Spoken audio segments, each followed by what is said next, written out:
Greetings to the Geek Clan. This is Grimlock Stonehammer, and I'm with Dojo Dan once again. How's it going, everyone? Sorry you're stuck with that. That's okay. And I was a bouncer for like 20 years. I've been called far worse. Oh yeah, yeah, okay. Oh, Yeah. I've heard stories. Anyways, we'll just Hopefully all good. I don't know. Something about dark ninjas or whatever. But anyways, no. Always love ninjas. Yeah, okay. But anyways, we're here to talk about season 2 of the Karate Kid. No, not the Karate Kid. I'm sorry, Cobra Kai. Cobra Kai. Cobra Kai. I'm sorry. It's just been a interesting week. It's okay. We're from the generation we still call it the Karate Kid. Yeah. The first Karate Kid. Yes. Not the one. Not the reboot with Will Smith. No, son. that was the Kung Fu Kid. That was the Kung As Fu we Kid. Yes. talked about previously. Yes. Okay.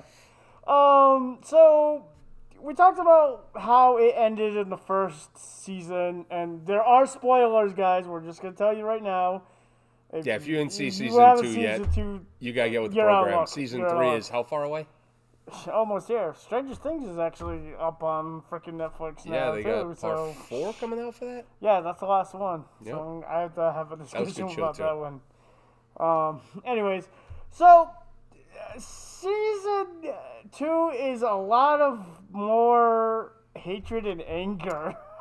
Season 2's Oh, crazy. yes. To me, it was fantastic. Like, It was. I actually It enjoyed was. season 2 better than season 1. It develops the characters better. Yeah, they did a great job. It goes deep within their souls. It seems like deep within the interactions, the connections, the hatreds, and old things. It raises a lot of questions. Like, yeah, not to get too far off topic, but like, it sticks so well to the original stories that I'm waiting to see if we find out perhaps who Miguel's father is. People have been talking like Tori's dad because there's supposed to be someone coming in who's kind of a nasty guy, and I'm wondering if Terry Silva, the guy who was John Kreese's partner, the one who Daniel started training with. I mean, that would be interesting. He was an industrialist. He was a dirtbag. He was dumping stuff down in Mexico, if I remember right, and maybe that's how. Maybe that would be him and interesting. Miguel's mom got together, we will have to and see. he was a bad guy. Yeah, He was a bad guy. We will have to see, and I think he was worse than Kreese because he was. Oh, way worse. Because he was hidden, he was like, you didn't see. But anyways, we learn about Kreese a lot. We get a good backstory with him, We do. And he's not as you understand where he's coming from. I can see it because there are, in the history of the martial arts, with its roots in America, a lot of servicemen brought the arts back. That's what you said. And what you have to, understand is a lot of these guys, their mentality was that of a soldier. And not all of them were treated really well. Sometimes they were still living that war within themselves, and that transferred over into their students. I mean, there's tons of old school dojo people throughout New England that were, the hard asses. Yeah, so we have to think, but was he actually like that, or was he lying about that? Because John Kreese has been lying a lot. Yep. We actually find out that he is living in a shelter. Yeah. But the thing that makes me think that he did go in Vietnam is because there was one scene where you see the post-traumatic stress kick in. Yep. And this, but it's just a lot. He's all about himself. Where he was potentially lying was his service in, I think, the Middle East. Yeah, there was reference to it, and some of the things that he said were off compared to what some people did some research on. Yeah. But he probably did go to Vietnam. There's no doubt about that. I think he did go to Vietnam. But I think he was just floating around. I would like to see more backstory with that and see more fleshed out of the character. So, Gabe, the kids. So, Daniel decides, I'm going to open up a dojo because, Cobra Kai, blah, blah, blah. Let's get this up. I think the ego's kicked in. Yeah, big time. And we've seen Danny in the first movie have a huge ego. Oh yeah, and that's what got him in trouble sometimes. You know what I'm saying? So he wasn't. Everybody's like they were picking on him. Well, some of the instances he kind of deserved what he got, and somewhat, and some. I was gonna say definitely in the first one, the bathroom scene. Yeah, the bathroom scene. He could have minded his own business. Yeah. He decided to push the issue. Yeah, exactly, and some other things too. But so the ego comes up and he's like, "Oh, I gotta do this," and he only has 2 students. The son of Johnny. Yep, which makes for interesting. And his daughter. Yep. So Cobra Kai explodes basically. A lot of students start to come in because of because they're winners now.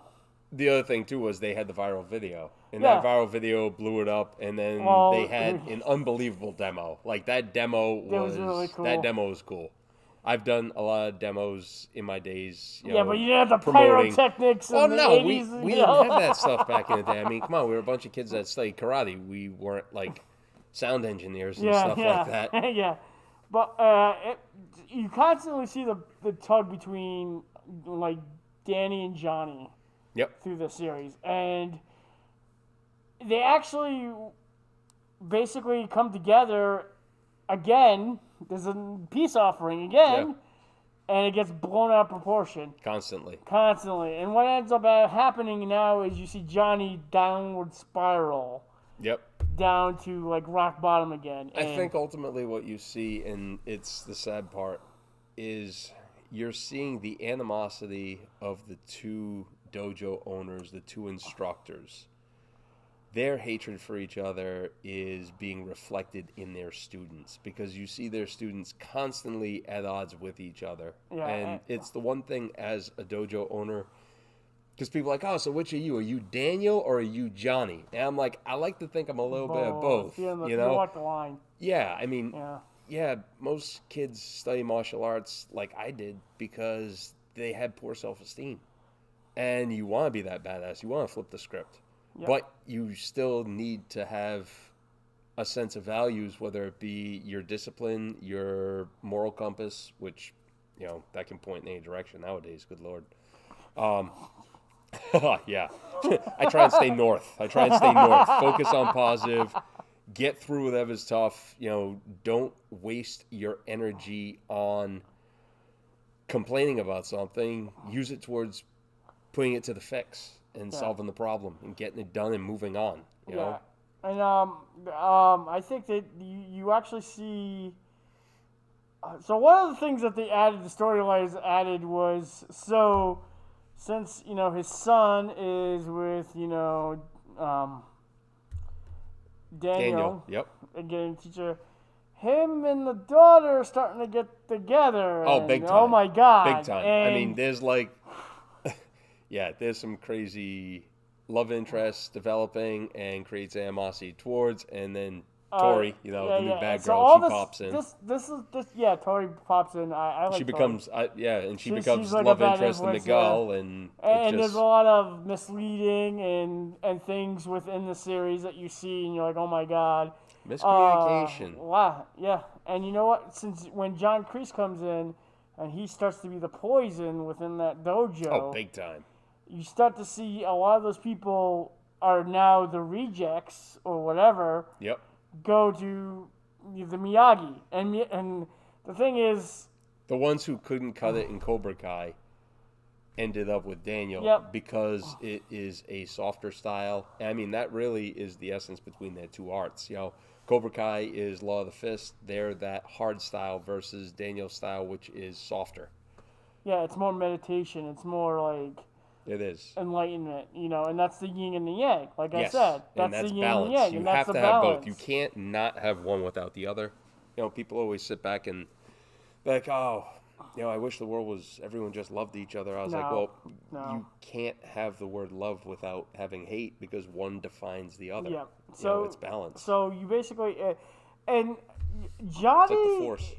Johnny got kicked by Daniel so bad, and some of the things he's having a free dojo Like, this guy's trying to make ends meet, you know? Hell Like, yeah. it's something he's doing that he likes to do. And Daniel's like, no, we're going to have a free blah, blah, blah. And you constantly see the sucker punches from both sides. Oh, yeah. In the I series. can tell you it's tough enough, you know? Yeah. Operating dojo and then having, Yeah. like, COVID hit, shuts you down. And then like, oh, we're having back. free, blah, blah, blah. And, Yeah. you know, you also see... Well, I can say part of the thing that they were doing there is, within the martial arts community, there is the quiet war, if you want to call it, between I see that with a quality dojo Yep. that charges fair rates and does not take people for a ride in terms of, there's a term, McDojo, where it's really poor quality. There's really poor quality of what's being taught. There's one in every town, and it costs the price of filet mignon. Like, you're forced to buy tons of equipment. It's become over commercialized. I have a motto I joke around with. It's, I'll teach you how to break an arm without breaking a wallet. Yeah. Yeah, you have actually reasonable prices. You have to. That's how I came up. I can't stand how some people have made such a mockery of martial arts. But that's with anything. Without teaching actual self-defense, putting a person into a gi, promoting them, charging for every single belt stripe that's available. It's like, dude, I put stripes on belt. That's a piece of tape. That's like anything. There's no cost for something like that. That lets a student see progression. It's not just in martial arts nowadays. It's other things I realize too. It's like everywhere. It's just really But to me, it cheapens what it really is. So we see that now. I can say, though, Cobra Kai has been phenomenal marketing for me because I had, my best September ever in the history of owning my karate school. That's and awesome. My adult class, tripled in size. Yeah, so young adults and teens are all like, oh, I want to do that. Well, it's kind of like with the comics, with the comic book stores. Oh, big time. So when I went to Rubber Chicken, if you guys want to check out that. Great place. Good guys who own it, too. Ignore the breathing, guys. That's just me. I'm asthmatic. You can hear me. But he was saying, I was like, so what do you think about did the influx of movies, whatever, started? He's like, yeah, all these people started coming in, and they Dads didn't even bringing know, their kids don't even know that the nostalgia. comic book store, and they exist now, and blah, blah, and now Rubber Chicken's Bring that back. old school, and then there's some other ones that are new school comics. Is Joe still an owner over there? Joe? No, Jay. Jay, okay. Jay's the owner there. So it's kind of like that. Sweet. So I will have to say, some of these things, these methods that they use to train these kids would not fly. No, I can tell you the headbutt scene is totally a movie. It doesn't work like that. And if you had blood all over your dojo, you wouldn't last. I'm talking about the kids in the freaking, was it cement mixer? Oh, that was hilarious. Fly. It was hilarious, but that would never fly. I'll tell you what, if you have a couple of friends, you could probably get that to happen. Yeah, maybe. I know a few people that own cement mixers. Oh my God, here we go. You can try it. That could be the next video. Oh, so... I got some kids that are probably willing to jump right in there, too. Yeah. I don't think that there's a release form that I could sign that would cover that, but... Sting, was it Sting, that creepy guy who's in his 20s or whatever? Oh, yeah. That guy. He's hanging at a high school party. Yeah, duct tape in his hands. What was up with that? I don't know. And he's it's just weird. He's the creepy guy. He's the guy that you actually have to watch out for in a school. Yeah, and so all this escalates into a big, huge, epic, awesome choreographed fight. Amazingly choreographed. Okay, and you see what happens to the poison. Oh. The horrific. Oh my God. Horrific recipe, and the ending, it stuns you. What takes place, you're completely and totally shocked by. And it just I don't even want to spoil this part. It's so good. We're not going to spoil this part. No, we're not going to spoil that part. Watch it, see the end fight. Yeah, but and you're going to die. It was just a kiss. It was a kiss that started it. And it was just, the funny thing is, the staff of the school had no control over it. Well, they actually responded the way that most teachers would. I'm not getting involved. Yeah, I'm not getting involved. Yeah. No, and Sorry, no dig. I mean, there were teachers back in my day that if a fight went on, they were in the middle of it, had kids pinned against the wall. But they can't Nowadays, now, they can't because all you parents want to go sue kids Yeah. and think that, my child does nothing wrong. I'll tell you what, come on into a karate class, bring a young one, have a seat, and you'll see what real behavior is like. And a lot of times parents are like, oh my God, like what? And it's like, yeah, this is probably how they are at school. Don't worry, we'll take care of it. We'll get them to value themselves, value others, mutual respect. I have to say that the happens during the headbutting section of class. The kid who was the total nerd, like the super nerd, like he had allergies, he had this and complaining. Yeah, well, his evolving at the end was pretty good. I'll tell you though, that was like he set amazing. himself up to have a nasty fight with what's his face? Yeah, Flip the script kid. The Hawk. Eli. Yeah, Eli. Yeah. When he gave that roast at the party. Well, oh my God. You know what? That just set the stage. But I think it was coming though. It was coming because he was treating him like crap, and they were best friends. He was for a long time. Yep. And now that he's not like the social outcast and he's getting the girl and he's popular, has all this self-esteem, you don't treat your other friends that have been with you for so long like that. One part of that kid's character, though, that I wasn't crazy about was his reliance on his friends for so much. Like, they're like, oh, why don't you study karate? And he's like, no, I don't need to because you do. Yeah. And that, in real life, is one thing that I always warn my students about is martial arts, you need to first take care of yourself because if you don't take care of yourself and protect yourself, you can't take care of anybody else. So there is like a hierarchy in survival, which is basically all we're trying to do in this world. If you can survive, you can thrive. And the one thing I tell them is, look, you take care of yourself. Once you're able to take care of yourself, you're there for your family. You're there for your friends. Be careful for your friends because your friends can and will sometimes get into trouble knowing that you can take care of it. Yeah, exactly. And they almost expect you to be there. And, I had a friend that fell into that situation. Ultimately, it cost him his life. But aside from that, you can also... Once you take care of family, friends, you're there for your community. And that is how you develop and grow just to be an unbelievable person. Which we kind of like don't see in the series. Like, they don't grow as a community, No. It's a lot of self. Like, you don't see... It's a lot of self. It's like big ego. It's like, my dojo is better than yours. Yeah. Whatever. And especially the dinner. Like, I thought the dinner scene was great. My wife loved that. We were cracking up watching that the entire time. Because the girls were getting along with each other, you know? Oh, yeah. And the guys are just like... They own rival dojos. and you could see the death stare. And Johnny, things were actually starting to go his way. And then the last episode, bam, everything just went downhill from there. And it was just, and we're like, we need a season 3. We need a season 3. We need a season 3 so badly because the ending is the biggest cliffhanger in the world. I wouldn't say the biggest one, but it is. Dude, it made you want to see another episode so bad. And you're just like, really? I have to wait? These writers are really good, you know? And brought it up and then just tossed it all away. Yeah, they built it up and they're like, nope. Yeah, the writers are doing a great job. Take this away. And one of the facts is, we'll have to say at the end, John Kreese actually takes over the Cobra Kai. And it was his to begin with. He isn't letting that go. We didn't shake on it, blah, blah, blah. And Johnny gets kicked to the curb. So... Reasons you need to have a good lease. In writing. Yeah, in writing. Like, this is whatever. Like, I don't know, blah, blah, blah. And it was like a snake. Handshakes are great, but... It was symbolic because he's a cobra, so he slithered in. Oh yeah, he did. And put the poison in, and the kids think.